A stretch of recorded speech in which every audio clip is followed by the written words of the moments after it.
Sveiki! Gyvai iš studijos laidoje svečiuojasi Laura Krikštytė, renginių būrėja, vedėja ir masažuotoja. Tai sveika, Laura. Labas. Tai papasakok žiūrovams apie save. Tai kaip ir pristatėjau, esu renginių būrėja ir masažuotoja, vedėja. Kartais, nes tenka tikrai ir mikrofoną paimti, ten paprašo manęs svečiai kažkokiam didesniam renginyje, bet iš esmės tai taip, tai užsiemu šitom dviem veiklom pagrinde, jos eina taip lygiai grečiai, sakyčiau. Tai va, tai aš kaip sakau, tai gal taip padedu žmonėm ir fiziškai, ir dvasiškai, nes tikrai, kai tenka kortomis konsultuoti, tai tiesiog tai yra toks psichologinis darbas, nežinau, kaip terapija, nenoriu taip lyginti, aišku, tų dalykų, čia nesilyginu į terapeutą kažkokį, bet tiesiog tai padeda žmogui suprasti kažką apie save, apie situaciją, išsilaisvinti iš kažkokios situacijos. Tai va, tai tiesiog tai yra mano pagrindiniai dalykai, o šiaip esu meniškos prigimties irgi, niekada nebuvau ten tiksliukė kokia, tai žodžiu, ir visą laiką traukdavo tokie dalykai. Tokia esu. O kiek metų jau dirbi šioje srityje? Labai sunku pasakyti ir vis galvoju, nes daug kas paklausė ir kažkaip aš niekaip neatseku tiksliai kiek, bet aš taip sakyčiau apie 10 metų. Ilgai. Jo, tai praktikuoju, bet čia dabar aš apie kortas. Taip. Būtent. Tai šitą praktikuoju tiek laiko maždaug. Pirmas kortas gavau dovanų iš pusseserės ir jos vyro, tai ačiū jiems, labai fainai buvo. Tai, žodžiu, iškart pradėjau jau ten žaisti su jom, ten man labai patiko. Ir kažkaip išsirutulioju į tos tokius jau vis daugiau ir domėjaus daugiau. O su masažais dirbu, dabar galvoju, 3 metai kažkur, tai pasibaigiau mokslus 1,5 metų ir tada pradėjau dirbti iškart. Supratau. O kaip ezoterika atsirado tavo gyvenime? Čia buvo pradžia būtent tas kortų padovanojimas, ar jau anksčiau kažkas kirbėjo? Istorija įdomi, nes mano močiutė buvo kaip ir labai tokia ezoterikos mėgėja, gerbėja ir jinai burdavo taro kortomis visą laiką. Tai aš atsimenu, kad jau nuo pat vaikystės jinai mane vis nekviesdavo, iš tikrųjų aš pati pasiprašydavau, gal gali man išmes, gal gali išmes, man labai įdomu būdavo. Tai ten keletą to išmesdavo, vis aš atsimenu tos paveikslėlius, irgi dar dabar tas kortos tokias tamsias, labai fainos. Ir kažkaip matyti aš tą visą laiką vaizdą, žinodavau, kad jinai tuo užsiminėja ir man labai įdomu būdavo. Tai kažkaip aš prie to įpratau, bet irgi labai įdomus dalykas, nes galvoju, tai gerai, mama, pavyzdžiui, ten virtuviai dirbdavo visą laiką, būdavo virėja, restoranuose ir taip irgi. Tai mamos pėdom kažkaip nenuėjau, valgyti nemėgstu daryti, bet močiutės veikla labai patraukė, tai reiškia, yra tas kažkoks vidinis potraukis tiems dalykams ir genai turbūt kažkas užprogramuota. Jo, šiaip taip, tas tikrai, tuo tikrai tikiu, daugiau ten praeitim nesidomėjau, kaip ten buvo, bet aš manau, kad tikrai paveldėjau tą tokį ir turbūt norą, pomėgį ir gal netgi dovaną kažkokią. Tai tada ir gavai kortas ir viskas prasidėjo, ar ne? Taip, nuo to gimtadienio ar ten kalėdom, neatsimenu, gavau, tada pradėjau vis daugiau domėtis. O kaip sugalvojai, galiu sakyti, burti, ar ne? Tai turbūt taip tiesiai šviesiai, jo. Kaip sugalvojai pradėti tą būrimą renginiuose? Ar apskritai tu pati organizuoji tas renginius ir kvieti žmonės, ar tave kviečiasi į renginius paburti? Visai būna, pagrinde tai kviečiasi mane, nes renginių yra keli tipai. Tai, žodžiu, mane kviečiasi įmonės ir, tarkim, gimtadienininkai, tai kas gimtadienį švenčia, aš galiu pasikviesti, kai vedu ten tokias, privačias sesijas, ten kažkokias, tarkim, irgi būna kažkoks renginukas, kad visos galim susėsti, ar visi, labai nemėgstu šito irgi išskirti, kad moterų ratai, ne, pas mane ir vyrai gali ateiti ratą, tai tiesiog tada ir aš galiu kviestis. Bet daugiausiai vis tiek kviečiasi mane ir tada užsisako. Ir pirmo klausimo dalies kokia buvo? Neatsimenu jau. Žodžiu, bet Na. kaip sugalvojai visą šitą Ai. būrimą įtraukti į renginius? Jo, tai tiesiog iš tikrųjų po tų kortų gavimo, šiaip viskas irgi nuosekliai, tai labai natūraliai gavosi, kad pradėjau draugus burti ir viskas. Ir kažkaip taip gavos, kad po truputį vis vienas paprašo, kitas paprašo ir paskui atsimenu, viena draugė paprašė atvažiuoti į jos draugės gimtadienį, jo šventė dviese tiesiog. Tai čia man atrodo, mano pirmas kartas ir buvo, kad mane užsisakė. Mhm. Tai žodžiu, tai labai fainai, nuo to viskas prasidėjo ir aš paskui atsimenu, ėjau ir man taip smagu buvo Laisvės alėjoj vaikštų ir tokia galvoju, wow, čia kaip fainai tas momentas. Tai ir kažkaip pradėjau su galva, kad čia labai gerai, kad reikia varyti ir kad aš jaučiu, kad mane tas patenkina. Ta prasme, nes aš einu į tokį vaidmenį fainą, nes tai vis tiek aš esu kaip nežinau, aš kitaip jaučiuosi tiesiog. Ir tas kitaip jautimasis kažkoks patenkintas, ar ne? Yra... Taip. Ir tas kitaip tai yra labai savimi to pačiu, nes aš labai atsipalaidavus būnu, žinau, ką aš darau, tiesiog aš jaučiuosi savimi. Tai va. O kokie klientai atsiliepimai? Ar jiems patinka toks renginukas, taip pavadinkim, ar ne? Tas būrimas visas, ar jiems patinka? Labai patinka. Ir tas labai fainai, kad ką pastebiu, tarkim, didelis renginys, tikrai būna įmonė užsisako ir pradžioj būna taip nejauku galbūt, paskui, aišku, žmonės po truputėlį vis pasiklausia, tai kaip čia kas. Ir tada netgi, kas labai fainai, didžiausi skeptikai, tam, pavyzdžiui, irgi nuėję ateina tokie, gerai, sako, man visai irgi čia smagu, visai įdomu. Tai atsiliepimai, tikrai nuoširdžiai, tikrai daug laiko jau aš šitą darau, tai nesulaukiau nei vieno blogo atsiliepimo. Dabar tikrai nuoširdžiai ir tikrai aš visiems laiką pažadu, kad bus fainai. Nes ir tas ir yra, kad aš kai ateinu į šventę, ir aišku, mūsų tų būrėjų, taro kortų skaitytojų ir panašių yra tikrai labai daug ir ką galima rasti, išsirinkti iš ko. Aš einu su savo, nežinau, tokia gera nuotaika, visą laiką, jeigu mes einam švęsti, einam švęsti. Ir visą laiką tas būrimas ir gaunasi, jeigu aš einu į vakarėlį, tai mes ir būriam linksmai. Tai nereiškia, kad dabar pasikeis kažkaip kokybė to būrimo kitaip. Ne, aš tiesiog gal kitaip tai išspinduliuoju vaibą tokį šventinį. Tai vat nėra to gal tokio gal labai švelnumo, tokio ramumo, pas mane net ir mergvakariuose. Merginos susėda būna ten, pavyzdžiui, jeigu lauke, tai iš jūsų sakau, pasimkite kokteiliukus, visos atsipalaiduokit, sėdėkim, juokimės, ta prasme, viskas labai linksmai ir fainai. Aš mačiau tavo puslapyje, man atrodo, keletą atsiliepimų, kad ir visos, man atrodo, rašė, kaip linksma, kaip faina, kokia gera nuotaika, tai aš manau, tu tą ir išspinduliuoji. Jo, ir renginiuose taip pat, ar ne? Jo, labai fainai tas, kad tikrai sugebu kažkaip sujungti tą linksmumą ir tą visą procesą, kuris yra, taro kortos, ten, tarkim, ritualus darom, kad ir taip pat tam tikrus, ypatingai mergvakario metu arba gimtadieniu, tai irgi tas ritualas susijungia taip su tuo mistiškumu ir su tuo linksmumu ir, žodžiu, viską tikrai galima suderinti ir nebūtinai, kad viskas būtų labai, taip, sakau, irgi žmonės, kad jeigu ten bijo, kartais prisibijo per kokią šventę, sakau, nebijokit, taigi aš paprasta, sakau, ateikit, pabandykit. Neužbursiu, taigi nieko tokio. O pasitaiko tokių žmonių, kurie bijo?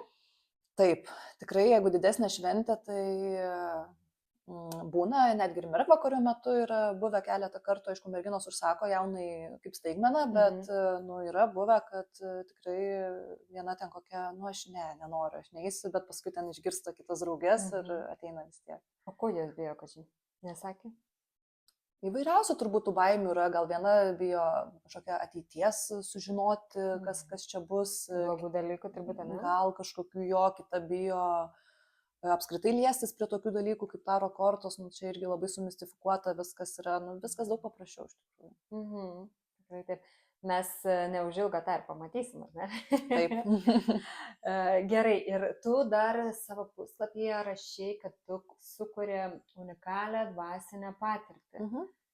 Kaip tu būrimą susieji su dvasingumu?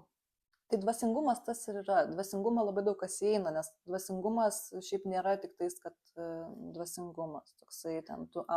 Nes dvasingumą dažniausiai sieja žmonės su religiniais aspektais. Tai va čia gal ne. Ir aš tą savoką dvasingumas labai daug gali apimti. Dvasingumas gali apimti meditaciją, tas pačias kortas, prasme. Nu, tai gerai, tai meditacija taip pat gali apimti dvasingumas kaip ir religija, bet tai, kas budistai turbūt medituoja, ne? Nu, tai va čia tai labai viskas susiję. Tai, žodžiu, tai va, tai ta dvasinga patirtis tokia ir yra, prisidės prie tos kortos, patirti ritualo kažkokią dalį, tarkim, jeigu mes mergvą, kuris darom, ar ne ypatingai labai irgi faini tie ritualai būna, tai tiesiog va tas ir yra dvasingumas, mano nuomonė, bet ir duoda žmogui prisiliesti prie to. O apie kokį čia ritualą kalbėjom? Nu, yra daug ritualų. Mes deginam, mes užkalbam, mes vyniojam, rišam, žodžiu, tai tam tikrai irgi tokie, jeigu mergva, kurio metu, tai ir draugiam duodam prisiliesti, kad kažkokį palinkėjimą pasakytų, tarkim. Tai labai, žinokit, nežinau, ir naujų prigalvoju, paskui iš to gimsta tų ritualų, ta prasme, čia tokia kūryba, labai fainai, nes tu gali kurti toliau. Kažkokį vieną pagrindinį žinai ir atsiranda dar kitokių. Tai vat labai fainai, nes man irgi, nu, aš kaip kūrybininkė apskritai mėgstu tą kūrybą, tai man tas labai plačiai išneša. Tai tu pati tas ritualus sukuri, ar tu kažkur perskaitai, pasidomi, kokie ten yra, užkalbėjimai, visi ten deginami ir panašiai? Nu, iš tų pačių esminių aš paskui juos taip praplečiu galbūt. Transformuoji savaip. Jo, nes nu, pagrindiniai vis tiek yra, kas nuo senovės žinom, ten, tarkim, deginimas, tam tikrai siūlais rišimas, druskos ten kokios naudojimas, apsmilkimas. Tai ir paskui tik tais dadedu kažką, toksai vis po truputėlį ir gaunasi vėl kažkas naujo. Tai man tas ir fainai, nes kartais atsibosta, nu, tikrai daug tų renginių yra ir kartais atsibosta vienas, sėdžiu kažkaip vakare. Žinokit, net būna ir važiuojant į renginį, ten va iš Kauno į kokius Trakus važiuoju ir būna man gimsta, o geras. Čia va neseniai buvo, važiuoju į Maksimą, nusipirksiu ten siūlo tam tikros spalvos. Tai žodžiu, ir taip susigalvojau ir padariau kitą. Fainai. Faina, kad į visą šitą įdedi savęs dalelę kažkokią, žinai, sugalvoji, nėra tiesiog iš kažkur paimta, kaip kažkas ankstesniais laikais kažkaip burdavo, ne? Nu, aišku, viskas, sakau, viskas yra atnešta iš kažkur senovės turbūt ir tai yra labai sena viskas. Pagrindas, taip, tos pačios kortos, taigi iš vis, nu kiek jau jo metų, nepasakysiu tikrai, bet man atrodo nuo 15 gal amžiaus kažkas tokio. Bet tai jos buvo žaidimų kortos, tiesiog paprastos žaidimų kortos. Žmonės susikūrė, kad jie galėtų praleisti laisvalaikį. Ir tai gavosi paskui kaip tam tikri simboliai ir dabar mes jos naudojam, kad burtis. Tai vat ir tą žmogui galiu pasakyti per renginį, kad nusiraminkit, čia yra. Taip, iš vienos pusės, šiaip yra labai rimtas dalykas ir tikrai ne kiekvienam sakau ir nereikia taip pat. Belia kaip kad imti ir vat noriu dabar burti, bet iš esmės tai taip, viskas atėjo iš labai labai seniai. Tai ne kiekvienas galėtų pradėti užsiimti tarot kortų būrimu? Aš manau, kad tikrai kad galėtų išmokti, visgi tam intuicijos reikia vis tiek, tai daug labai veikia, tai yra intuicija, toksai kaip kūrybiškumas vienu metu, mokėjimas tą interpretaciją pasakyti, teisingai sudėlioti, tu žmogui turi mokėti ir tinkamai pateikti tą informaciją. Nu, žodžiu, labai labai daug visko susieina, bet, nu, turbūt, kad kiekvienas galėtų išmokti, bet gal ne kiekvienam skirta ir ne kiekvienam rekomenduočiau, nes, nu, kad ir kaip bebūtų, tai yra, nors ir žaidimo kažkada buvo kortos, tai yra, nu, tokia slidi riba tarp ir nežaidimo. Supratau, mistika visgi šiek tiek. Yra, ne? Yra. Gerai, ir tavo pagrindinis įrankis būrimuose yra tarot kortos, ne? Pagrinde taip. Ir kur tu išmokai to būrimo? Sakyk, mokymus kažkokius ėjai, ar ne? Ten pati pradėjai iš pat pradžių dėlioti, ten žaisti, kaip minėjai, o po to jau mokymai? Ne, aš mokymų nejau. Aš tiesiog pati mokiausi tuos visus simbolius. Aš labai daug žiūrėdavau YouTube'o, nu, tarsi ten kosmiškai daug. Ir kažkaip išmokau, tai yra knygos tam tikros irgi simbolių reikšmės, bet aš tikrai, nors ir tikrai moku ir viskas, bet aš labai noriu dar nuvaryti tos mokymus, tiesiog nes, tom žiniom tai čia begalės plėtimosi, tai, žodžiu, aš tikrai apsilankysiu. Tai mokymas, ar ne? Ja. Aš matau, kad mes turim klausimą Facebook'e, bet gal Giedrė galėtų mums anapus ekraną perskaityti klausimą, nes aš jo negaliu pamatyti. Kaip tiksliai reikia rištis raudoną siūlą, ar jūs juo tikit? Kaip tiksliai reikėtų rišti raudoną siūlą, ar jūs juo tikit? Aš manau, kad labai daug veikia žmonės tikėjimas apskritai. Ir jeigu jums tas raudonas siūlas kažką reiškia ir jeigu jūs juo tikit, tai jūs ir tikėkit. Čia nieko nėra blogo. Aš asmeniškai gal raudonų siūlų netikiu, bet jeigu kitas žmogus tiki, tegul jisai tiki ir viskas labai fainai. Aš nieko pakomentuoti apie tai labai negaliu. Tikrai nepraktikuoju šito, nežinau.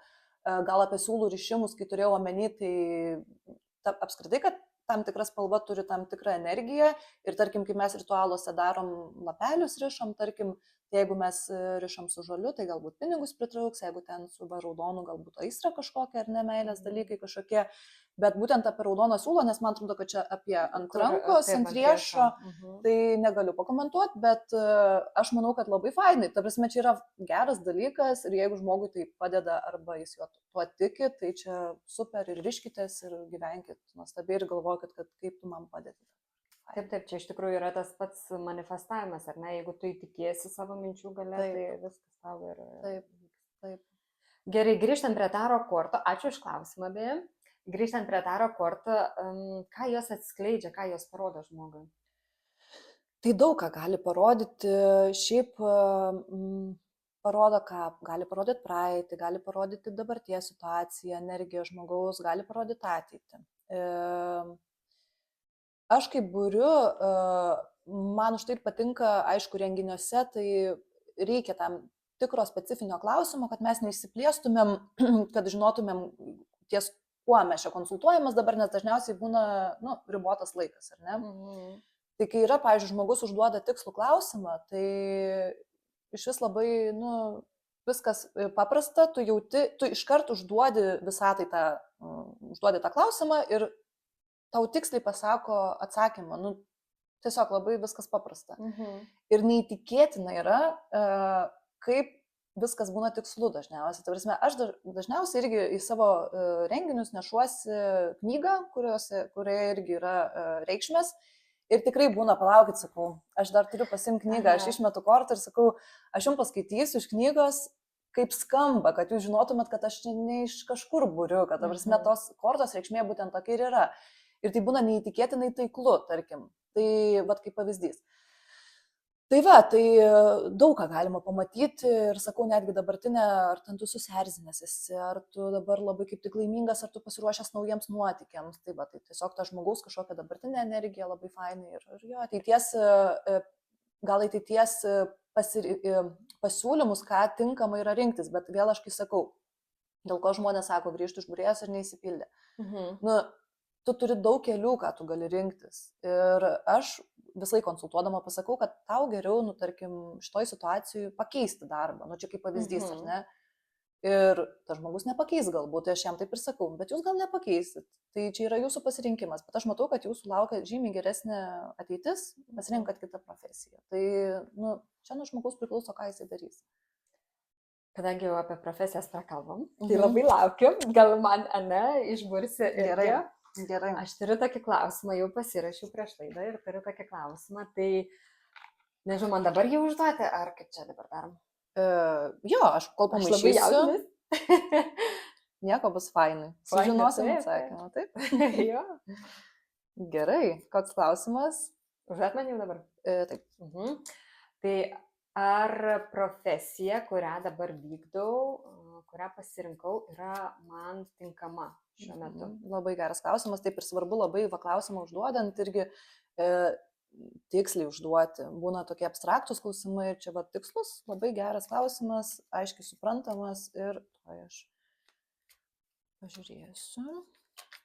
Ir tai aš gal taip Gal man pažiūrėsiu. patrauks stiklinę? Ai va, gerai, telpa, viskas Mhm. tvarkoj.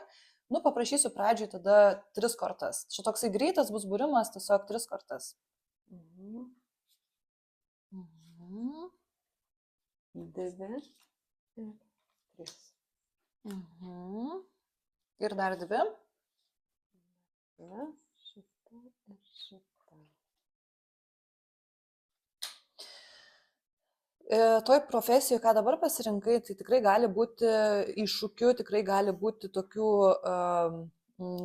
norėjimo kažką gal keisti, kažką daryti kitaip, tokio nesusipratimų situacijų, nes rodo tikrai tu tokį pasimetimą kai kuriuose situacijose.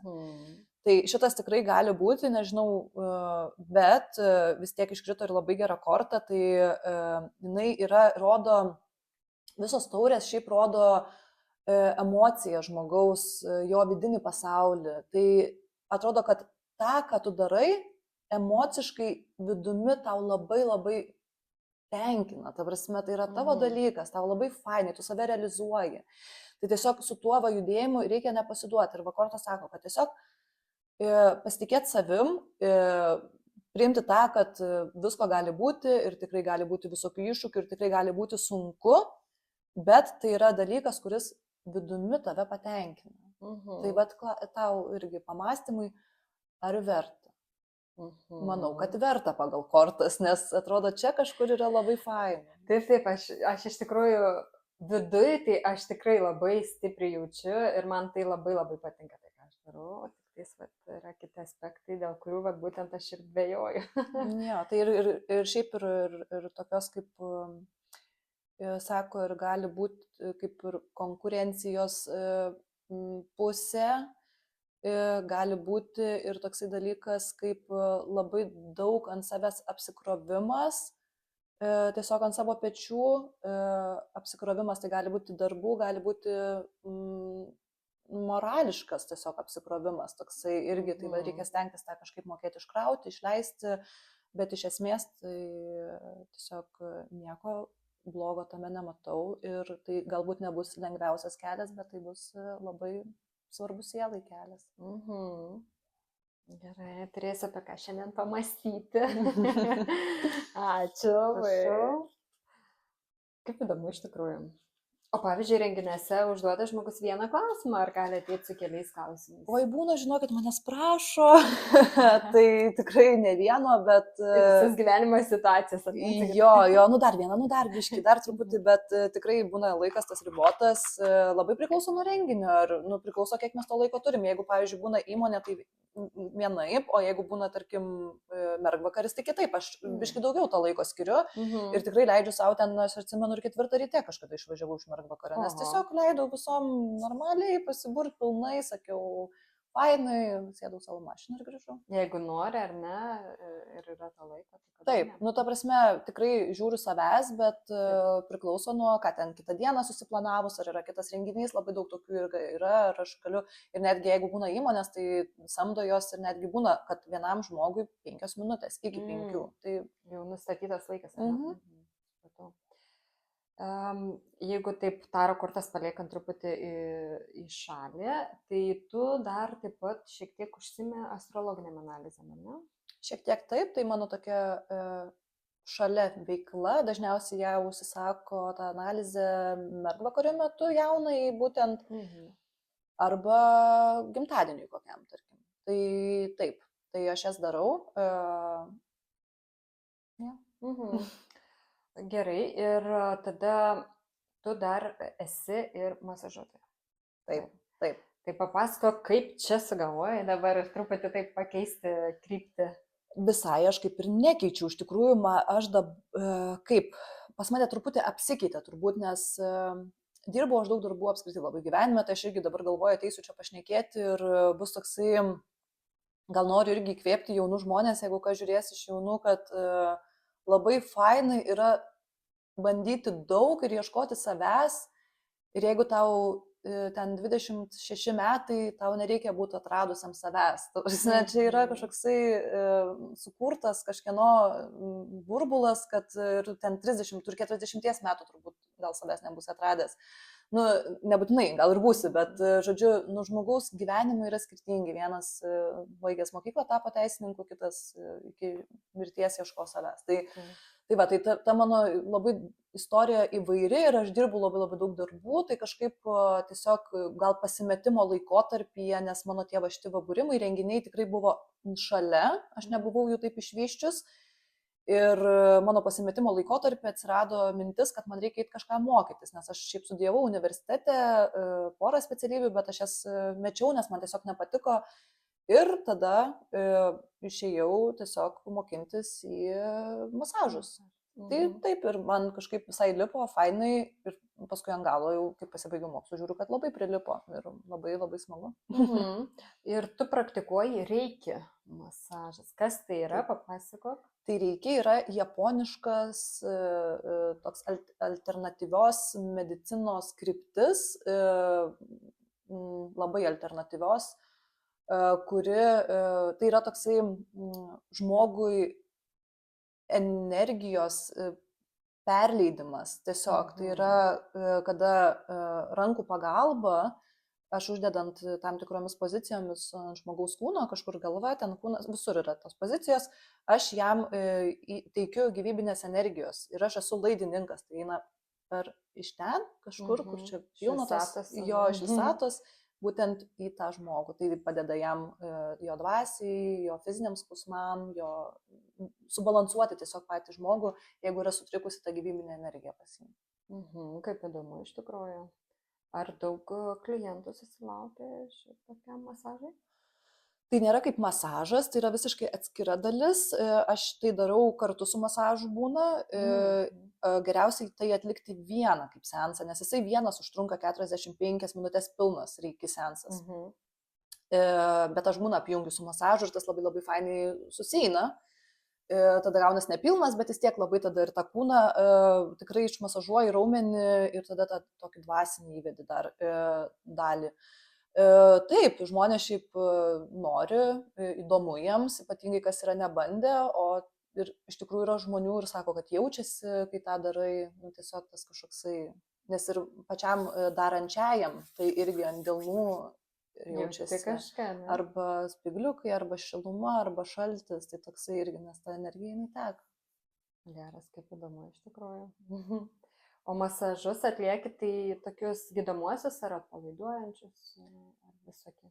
Baigiau gydomuosius masažus, tai fainai, kad žinau daug, tai ta prasme tikrai, nežinau, gydomųjų aš nedarau, gydomieji yra, vis tiek jie yra poliklinikose, tam tikrose įstaigose, kur aš irgi galėčiau dirbti, bet aš mėgstu tą tokį uždegti smilkalą, padaryti tą tokią energiją fainą tam kabinete ir kadangi tų žinių tikrai yra iš tų gydomųjų masažų, būtent ką pasibaigus, tai jeigu žmogus ateina su tam tikrų skausmu, tai aš galiu jam padėti, tiesiog galbūt daugiau tų žinių turiu.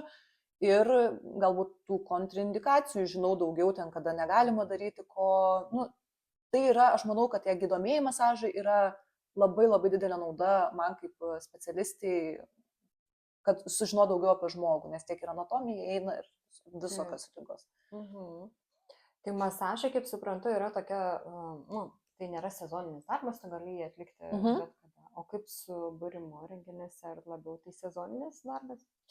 Bet vat įdomiai, nes masažai yra kaip ir sezoninis visai darbas, dėl to, kad vasarą labai daug klientų atkrenta. Žmonėms prasideda atostogos, jie išvaro prie jūros, jie atsipalaiduoja, jiem nugarų neskauda, tai tikrai sumažėja. Taip.